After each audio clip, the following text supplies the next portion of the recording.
here they come to the line. Going to be interesting to see. And the green flag is going to wave with only the first 4 rows, Mark, coming to a side-by-side situation. Scott Dixon and Will Power, they're going to battle each other hard. And we've got the 3 of Elio Castroneves off in the sand trap mark here in turn number 1. That's not the place to be. He's pretty deep in there. It's going to take him a while to get out, and Elio's going to lose all kinds of track position. Meanwhile, Dixon Power going side by side with Ray Hall and Charlie Kimball giving chase. So they work their way through turns 3 and 4. The separation now about 5 car lengths. Davey, is a good start here for Scott Dixon as he is shaking Will Power here in the first 4 turns. Well, I'll tell you what, Will Power was putting a move on Scott Dixon, but meanwhile, Graham Rahal is all over the back of Will Power, kind of hindered Will Power just a little bit. He dove underneath Scott, but had to give up a little bit of throttle just in case he, make sure he didn't hit him. Lost some ground, but boy, I'll tell you what, Graham's putting pressure on Will right now.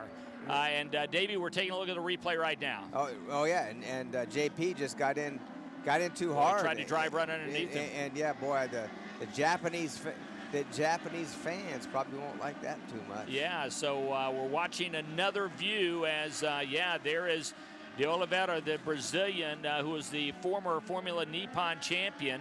And and Scott Dixon coming in right now with leader Will Power. And Will Power, right behind him. So 20 laps for both Dixon and Power. So here comes Scott Dixon, here comes Will Power, and Mark Jane's big pit stops here. Scott Dixon sees the Firestone Firehawks go off the car. The alternate compounds go off. The blacks go on. They're looking up pit road. Team Penske looks like Power could very well beat him off. Yeah. Oh boy, is that close! He got out of the pit box just behind the number 9 machine of Scott Dixon, but they will most assuredly go back onto pit road, off of pit road, nose to tail. Wow! So that's about as close as it could get. They both grab blacks, and now we're race for the lead between Power and Dixon. And here they come. First 2 rows, first 3 rows, first 3 rows. That's as far as we're going to get before Paul Blevin waves the green flag, and nice jump. Smart decision there. We've got 2 cars, 3 cars Dario together, and Dario Franchitti has come into contact with the 6 of Ryan Briscoe, and Briscoe is saying he needs to be started. Charlie Kimball is off course. Dario Franchitti has engaged reverse, and he is away. But Davey, the big question now, how much, if any, damage to the number 10 Target Chip Ganassi racing car? Doesn't look like much damage at all. Here's our full course caution, which doesn't really do anybody any good other than Dario Franchitti, folks, is going to be way back in the field. And Graham Rahal, again, another great run. Now, we've seen it, but I didn't see exactly what happened. So we'll hopefully see a replay right here, Mike, and see exactly what happened in this. One thing is for sure, those tires on Briscoe's car are blistered up in a big way. Look at the right front. It's not really blistered, Mike. It's just that they're hot enough to where he got off the line, got debris on the tires. Now, I'm not sure what the safety crew's doing at this point. The 38 of Graham Rahal. I did not realize the 38 had gone off. Again, I thought he had managed to get back on. But Graham Rahal, I think Brett Graham, they're hooking him up, and he's asking for a push. The only problem, Davey, is these sand traps are so deep that they're going to have to hook him up and then bring him out. Okay, you're watching the replay. Yeah, Dario Franchitti caused the whole accident. Dario Franchitti shot in and runs right into the back of Ryan Briscoe.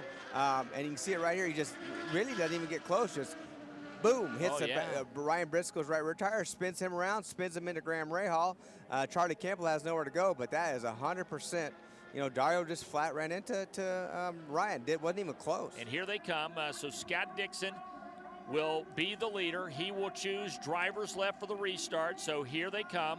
Will Power moves to the inside. This alignment looks much better for the first 3 rows. Make it, the first 4 rows as we will take the green flag. Dixon and Power nearly touch and we've got a car spinning. It was the 59 of Vizo. He's gotten together with his teammate Sato. Sato will continue on. Vizo spins. Mark James, how about that for a restart? Well, and we mentioned as cars continue to go off course behind them, we kind of suspected we might have been jinxing E.J. Vizo when saying he was poised for one of his best finishes, if not the best finish of his career. And sadly, it ends up with the tangled mess with his teammate. We see the 14 machine now of Vitor Mira. His long weekend gets longer. The white flag this time by Dixon in power. Paul Blevin will wave the white flag. So it's the final lap at Twin Ring Motegi for the IZOD IndyCar Series. Mark Janes and Scott Dixon.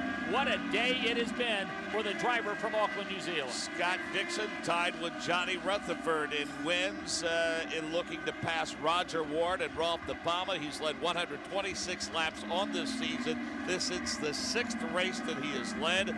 And Scott Dixon continues his dominant course around Twin Ring Motegi. As Mike said, making history here, the only driver to win on the oval and on the road course. Scott Dixon, boy, how good was he just about a month or so ago at Mid-Ohio and Davie. He has come back to repeat the feat on pole at Mid-Ohio. He won the race. Looks like he's going to have the same result here this weekend at Motegi. Wow, what a great weekend. Setting on pole. Has a nice lead, almost a little over a 2-second lead right now over Will Power, and looking strong. Nobody in front of him, should be able to cruise it home. So he heads to turn number 10 for the final time this afternoon, and he has got, believe it or not, Tony Kanaan running just in front of him. It has been one of those days for TK, but here comes Scott Dixon, Mark Janes, the long straightaway separating 10 and 11, and he is all alone on it right now. Good runs for Marco Andretti, Alex Tagliani, Oriol Servia, Sebastian Bourdais, J.R. Hildebrand poised for a top 10. Elio storms back into the top 10. So here he comes through turn number 12 for the final time, on to 13, 14, and now the front straight. He'll see the twin checkered flags for the second time this season. Scott Dixon has dominated at Twin Ring Motegi, leading 62 of 63 laps.